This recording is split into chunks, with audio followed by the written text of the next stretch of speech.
প্রচণ্ড গরমে যখন ফ্যানের নিচে বসে থেকেও স্বস্তি মিলছে না, তখন ঘন্টার পর ঘন্টা রান্নাঘরে দাঁড়িয়ে থেকে গরমের মধ্যে রান্না করা কিন্তু অনেক বেশি কষ্টের। তো হ্যালো এভরিওয়ান, আসসালামু আলাইকুম। আশা করছি সবাই ভালো আছেন, আমিও আলহামদুলিল্লাহ ভালো আছি। তো আজকে আমি রান্না করব হচ্ছে কুমিল্লার একটা ঐতিহ্যবাহী খাবার, সেটা হচ্ছে সিমের বিচি দিয়ে বড় মাছ। তো এখানে সিমের বিচিটি আমি হাফ সেদ্ধ করে নিয়েছি, আর আলুগুলো আমি ছোটো ছোটো কিউব আকারে কেটে নিয়েছি। আর এখানে হচ্ছে আদা রসুনের পেস্ট আছে, পেঁয়াজ মরিচও কেটে নিয়েছি। এখানে হচ্ছে তেজপাতা আর গোটা গরম মশলা আছে। তো আমি এই রান্নাটা আগেও কয়েকবার করেছি, তো এটা কিন্তু খেতে অনেক মজা। তো আমি হচ্ছে এখানে বড় 2 পিস মাছ নিয়ে সেটা ভেজে রেখেছি। এখন হচ্ছে আমি চুলার উপরে কড়াই বসিয়ে দিয়েছি, আর কড়াই গরম হয়ে গিয়েছে। এখন হচ্ছে আমি বেশ কিছু সয়াবিন তেল দিয়ে দিয়েছি, আর তেলটা গরম হয়ে যাওয়ার পরে আমি এতে গোটা গরম মশলাটা দিয়ে দিলাম। তো আমি এটা কিছুক্ষণ ভেজে নেব। তো ভেজে নেওয়ার পর হচ্ছে আমি যে পেঁয়াজটা কেটে রেখেছিলাম, পেঁয়াজ মরিচ কেটে রেখেছিলাম, সেটা এখন তেলের মধ্যে দিয়ে দিব। তো তেলের মধ্যে দিয়ে দেওয়ার পর এটাও বেশ কিছুক্ষণ ভেজে নেব। তো ভাজা হয়ে গেলে যে আদা রসুনের পেস্টটা আমি করে রেখেছিলাম, তো সেটা 2 চামচের মতো দিয়ে দিব। তো দিয়ে দেওয়ার পর এটাও আমি তেলে বেশ কিছুক্ষণ ভেজে নেব।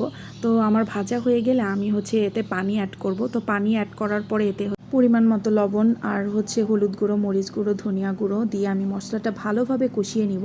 তো এখানে আমার মশলা কষানো হয়ে গিয়েছে, আর যে আমি হাফ সেদ্ধ করা হচ্ছে সিমের বিচি আর হচ্ছে কিউব করা আলুটা কেটে রেখেছিলাম, সেটা আমি এই মশলার মধ্যে দিয়ে এটা ভালোভাবে মশলার সাথে মিশিয়ে নিচ্ছি। আর যেহেতু সিমের বিচিটা আমি একটু কষিয়ে নিব, তো এখানে আমি হচ্ছে হালকা একটু পানি অ্যাড করেছি। তো পানি অ্যাড করার পরে এটা হচ্ছে আমি ঢাকনা দিয়ে ঢেকে দিব। তো কিছুক্ষণ পরে আবার আমি হচ্ছে ঢাকনা খুলে এটা হচ্ছে নেড়ে চেড়ে দিচ্ছি। তো এটা আমার কষানো হয়ে গিয়েছে। কষানো হওয়ার পরে সিমের বিচিটা যেহেতু হাফ সেদ্ধ ছিল, তো এখানে আমি পরিমাণ মতো একটু বেশি পানি দেবো, যাতে সিমের বিচিটা একটু ভালোভাবে সেদ্ধ হয় আর এটা একটু মাখো মাখো হয়। তো এখানে আমি পরিমাণ মতো পানি দিয়েছি। তো আমার যখন সিমের বিচিটা একটু সেদ্ধ হয়ে আসবে, তখন হচ্ছে আমি ভাজা মাছগুলো দিয়ে দিব। তো এখন হচ্ছে আমি তরকারিতে মাছগুলো দিয়ে দিয়েছি, দিয়ে দেওয়ার পর তরকারিটা ঢেকে রেখেছি। আর এদিকে হচ্ছে ওয়াফিকের জন্য একটু চিকেন বিরিয়ানি করেছিলাম।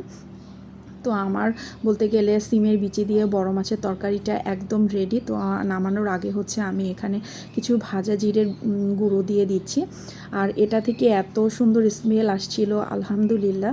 তো আজকে আমার ব্লগটা এখানেই শেষ করছি। আশা করছি সবাই ভালো থাকবেন। আল্লাহ হাফেজ।